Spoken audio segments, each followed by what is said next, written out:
It becomes obvious as Jesus develops his point, and even more clear through the teaching of the New Testament, that he's speaking in particular of commandments that pertain to what is called God's moral law, which have their basis in what is commonly known as the 10 Commandments.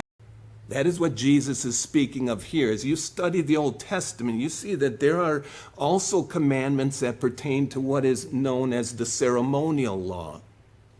And out of the 10 Commandments, keeping the Sabbath technically falls under ceremonial law, along with eating kosher, keeping feast days, observing sacrificial offerings, many other things.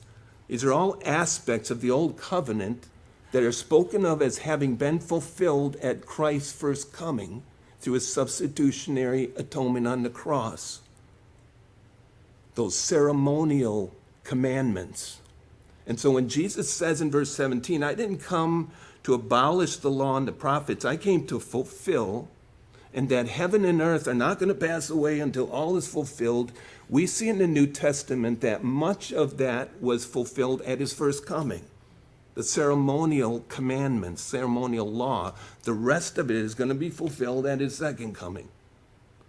When it comes to commandments having to do with ceremonial laws, the Apostle Paul, Colossians 2, speaking of Christ's crucifixion, he says that Jesus has wiped out the handwriting of requirements that were against us, which were contrary to us.